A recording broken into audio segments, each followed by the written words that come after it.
everyone, welcome to Flexibility Script. This video is going to be going into an active flexibility exercise that really helps to stretch your hip flexors along with really creating a nice glute squeeze, a nice contraction of the glutes that really is helpful to open up the hip flexors and keep that range of motion as well. So the exercise involves using a foam roller. This is one that has some vibration technology made by Hyperice.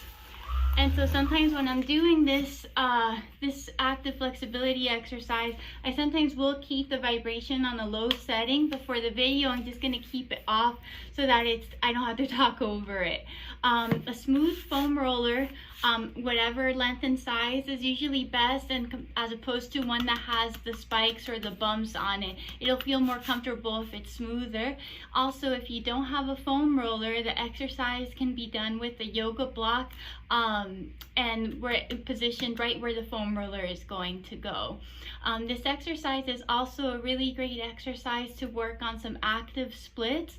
There's some splits that can be done on the floor, where instead of your legs being on the floor, you're on your back and your hand is supporting your hip and you're in a split position, which is a little bit more challenging because there's no gravity kind of helping you down, and it requires a really strong activation of the hip musculature of the glutes in order to have a nice open split, even if it's just an illusion split. The movement is called, I know it as a floor jade, and on pole it's called a jade split, or just a jade. So I know that in the world of dance and of maybe even aerial sports and different apparatuses, that this exercise comes in really handy to help warm up those types of movements. And even if you're not working on something like splits, this in general in just daily life will be really nice to help open up the hip flexors and massage the hips, along with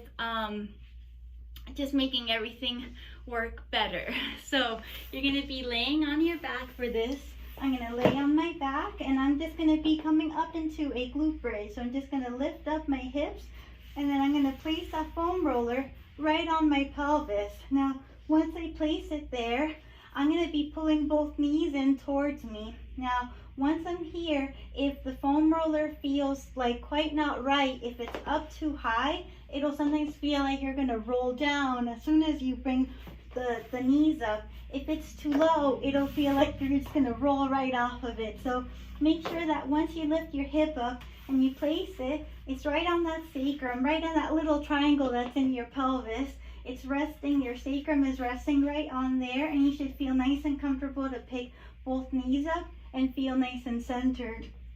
Now from here, all you're going to be doing is you're just going to start by gently dropping the knees nice and slowly side to side. Now when I do this, I want to make sure that if I drop my knees to my right, I want to make sure my left hip doesn't come up. So I just go as far as I can without that left hip coming up, and then as far to my left without my right hip coming up. Now keep gently rocking side to side, just massaging the tissues in my along my glutes and my hips and around the sacrum out, and it should feel really nice. If there's a point that might feel a little sticky, I can just stay holding it and breathing into it. But it's a nice little warm up before we go into the actual exercise.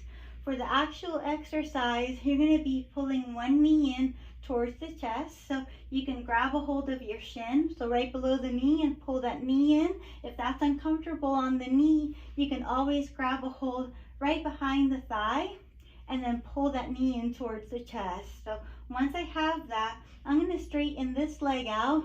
Now I know it's out of your view, but if for some reason I can't fully straighten my leg, I can, it doesn't matter, it can be soft, and as soon as I start lowering it, I'm going to start trying to straighten it.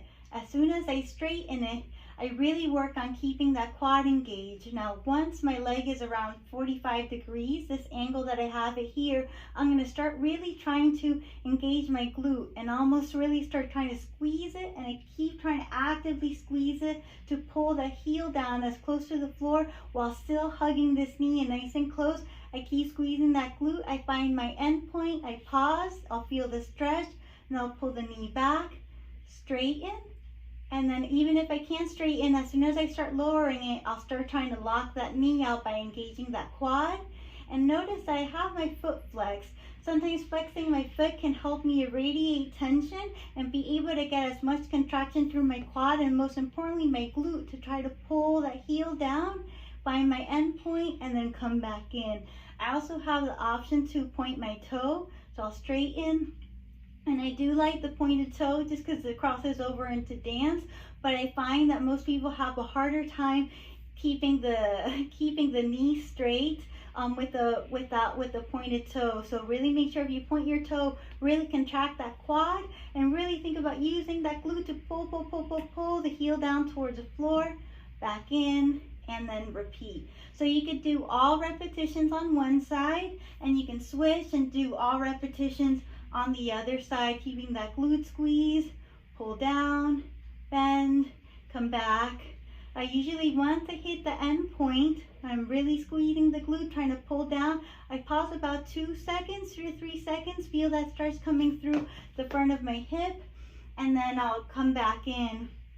I either do all on one side, all on the other, or I just like to alternate. So I sometimes will do where I check in on one side, and let's say this side is easier to do, and then when I go into doing my other side, I find that I get to here and I'm already feeling an intense stretch, then I'll just keep doing the repetitions all on the side that I feel needs it more. Now, I came off of it really incorrectly, so once you're all done, the best thing to do is plant your feet, glute squeeze, and remove, and that'll be better than that roll off I just demonstrated there.